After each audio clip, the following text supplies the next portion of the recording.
Hi, everyone. It's a ticket to Christ. We're talking about honoring God, and we're looking at Daniel, just looking at his loyalty and faith in God and his strong convictions.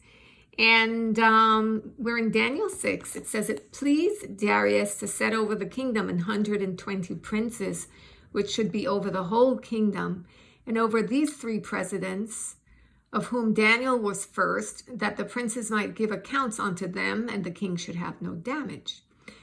Then this Daniel was preferred above the presidents and princes, because an excellent spirit was in him, and the king thought to set him over the whole realm."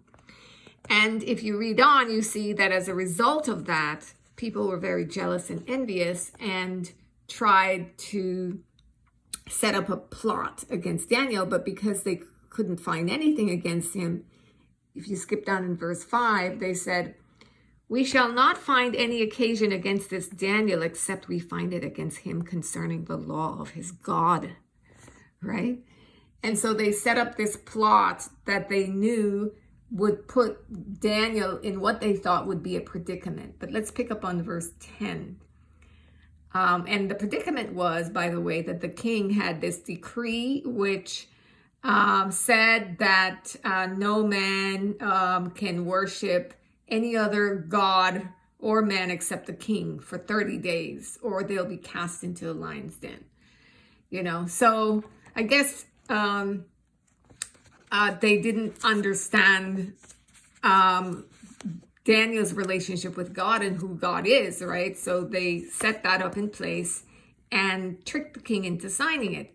Verse 10, "Now when Daniel knew that the writing was signed, he went into his house, and his windows being open in the chamber to Jerusalem, he kneeled upon his knees 3 times a day and prayed and gave thanks before his God, as he did aforetime. Then these men assembled and found Daniel praying and making supplication before his God. Then they came near and spake before the king concerning the king's decree. Hast thou not signed the decree that every man that shall ask a petition of any god or man within 30 days, save of thee, O king, shall be cast into the den of lions?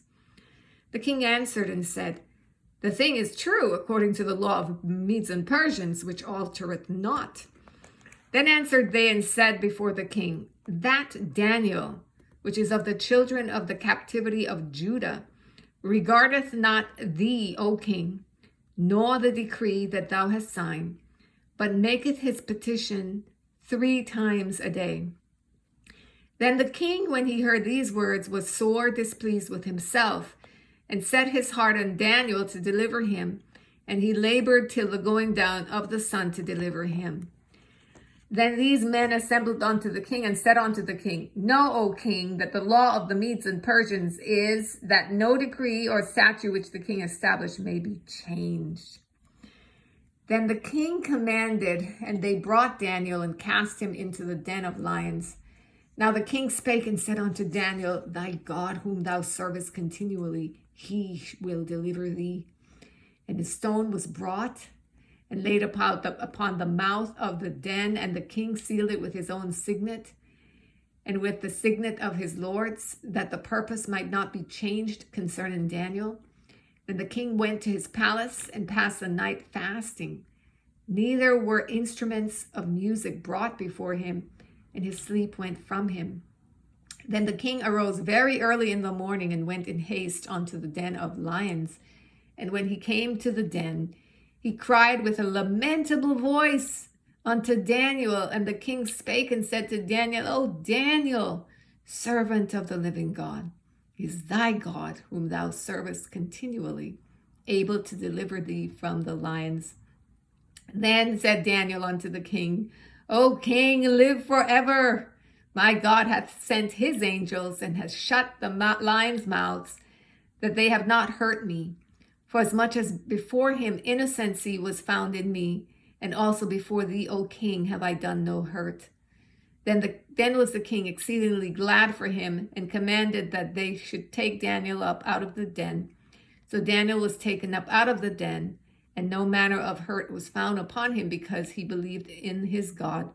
And the king commanded, and they brought those men which had accused Daniel, They cast them into the den of lions, them, their children, and their wives. And the lions had mastery of them and break all their bones in pieces, or ever they came at the bottom of the den. Okay, so we can pause there, and you can read this whole account for yourself so that you can get just the meat, the nitty gritty and the details of it. But what is jumping out at you? What are you seeing? What are you hearing?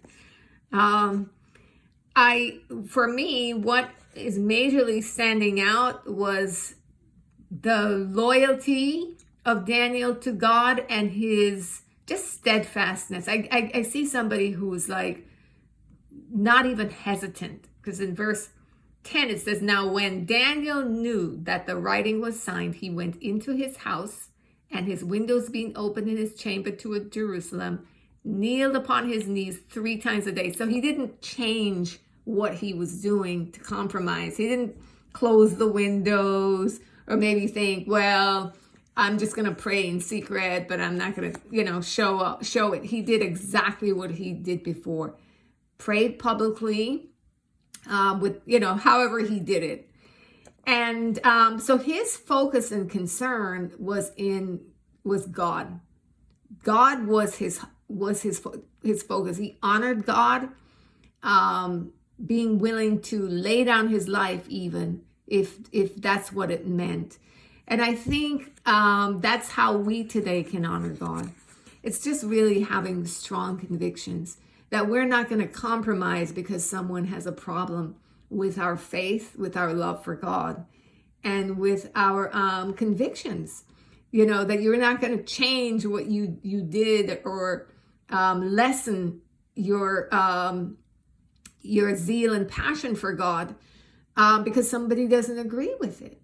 You are following Jesus 100% wholeheartedly, sharing the gospel, living according to his ways, following his decrees, and having strong convictions about what he said to do and what he's called you to do.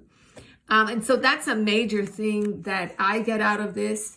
Another thing that I thought was noteworthy was that the king himself fasted for Daniel. And I think that shows the impact that Daniel had on him, that Daniel's faith even had on the king, because the king was tricked through his own folly into signing this law, and the law of the Medes and Persians in those days could not be altered. So once you signed it with a signet ring, once the king did it, it was inalterable. It was like, that's it, set in stone. So that's what had happened. They tricked the king into doing that, and caused him to put the king in a really awful position. But I also think the king's own vanity put him in that position. But verse 16 shows me that Daniel's faith had an impact on the king, because he said, the God whom thou servest continually, he will deliver thee. And so I think as well, when we honor God, even when people don't like us or they hate us because of our faith, or they persecute us, inside they know there is you're unknowingly, I think, having them register that this person is different, that they have convictions, that there must be something about their God that would warrant this level of belief, because it also speaks about who our God is when we honor him this way, when we say, no, we're not going to compromise no matter what, even to death, because of God.